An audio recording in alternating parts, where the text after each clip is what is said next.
ఏపీలో అసెంబ్లీ ఎన్నికలకు సమయం దగ్గర పడింది. ఈ నేపథ్యంలో అధికార వైసీపీ, ప్రతిపక్ష టీడీపీ, జనసేనలు ఎన్నికలకు సిద్ధమవుతున్నాయి.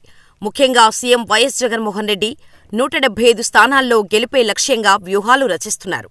ఈ క్రమంలో టీడీపీలోని ప్రధాన నేతలపై పోటీ విషయంలో వ్యూహాత్మకంగా అడుగులు వేస్తున్నారు జగన్. మంగళగిరిలో నారా లోకేష్ను ఓడించేందుకు ప్రత్యేకంగా ఫోకస్ పెట్టారు జగన్.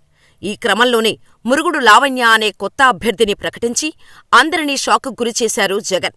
అసలు ఈమె ఎవరు అనే చర్చలు జరుగుతున్నాయి. మరి ఆమె బ్యాక్గ్రౌండేమిటో ఇప్పుడు తెలుసుకుందాం.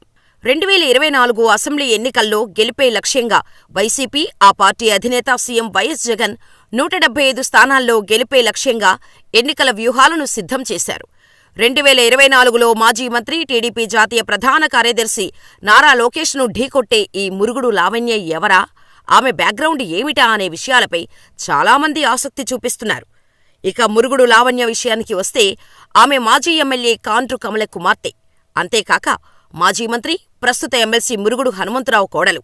ఇక కాండ్రు కమలకు దివంగత మహానేత డాక్టర్ వైఎస్సార్ కుటుంబంతో సన్నిహిత సంబంధాలు ఉన్నాయి.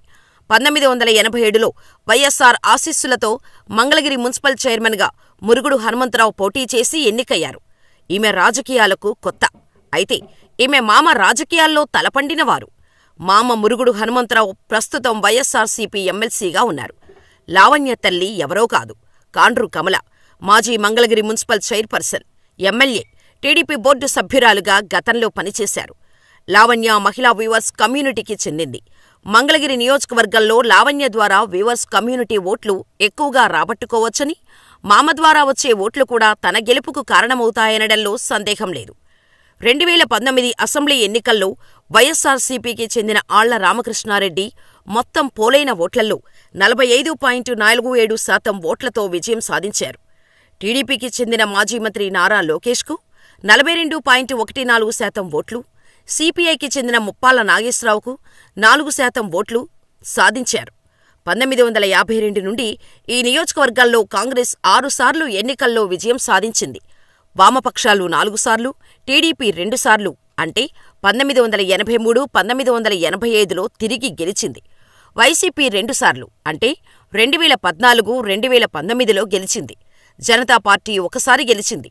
ఆళ్ల రామకృష్ణారెడ్డి చేతిలో లోకేష్ ఓటమితో చంద్రబాబు వారసుడు అన్న ట్యాగ్ ఉంటే ప్రజలు ఓటు వెయ్యరని లోకేష్కి అర్థమైందని చాలామంది అప్పట్లో అనుకున్నారు.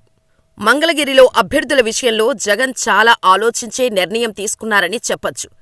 తొలుత ఆర్కేను తొలగించి చేనేత సామాజిక వర్గానికి చెందిన గంజి చిరంజీవిని సమన్వయకర్తగా నియమించారు. దీంతో గంజి సైతం అందరినీ కలుస్తూ విస్తృతంగా ప్రచారం నిర్వహిస్తూ వచ్చారు. సామాజిక వర్గ బలం కూడా తోడై గంజి ఎలాగైనా గెలుస్తారని వైసీపీ నేతలు భావించారు. అయితే తర్వాత జరిపిన సర్వేల్లో లోకేష్ను గంజి చిరంజీవి తట్టుకోలేరని తేలడంతో మళ్లీ అభ్యర్థిని మార్చేశారు వైసీపీ అధినేత సీఎం జగన్. అటువంటి క్లిష్ట పరిస్థితుల్లో మురుగుడు లావణ్య పేరును మంగళగిరి సమన్వయకర్తగా ప్రకటించారు. రాజకీయాలకు లావణ్య కొత్త. అయితే రాజకీయ నేపథ్యమున్న కుటుంబం నుంచి రావటంతో లావణ్య వేగంగా ప్రజల్లో మద్దతు సాధిస్తుందని సీఎం భావిస్తున్నట్టు సమాచారం. మాజీ ఎమ్మెల్యే కాండ్రు కమల కూతురైన లావణ్యకు స్థానిక శ్రేణులు సహకరిస్తే లోకేష్ను ఓడించవచ్చని వైసీపీ ముఖ్యనేతలు భావిస్తున్నట్టు తెలుస్తోంది. అయితే ఈ వైపు నేనున్నాను అంటున్న లోకేష్ను లావణ్య టీం ఎంతవరకు అడ్డుకుంటుందన్న చర్చ వైసీపీలో ఆఫ్ ద టాక్గా నడుస్తోంది. జగన్ చేస్తున్న ఈ ప్రయోగం వెనుక ఒక బలమైన నమ్మకం ఉంది.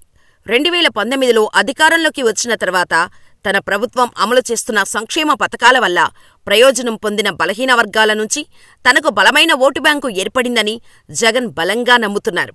బలహీన వర్గాలకు అధికారంలో భాగస్వామ్యం కల్పిస్తూ తాను అనుసరిస్తున్న సామాజిక న్యాయ వ్యూహానికి ఆ వర్గాల వారి నుంచి బాగా మద్దతు లభించే విధంగా ప్రజల్లో పేరు ఉన్న అభ్యర్థులను జగన్ ఎంచుకుంటున్నారు.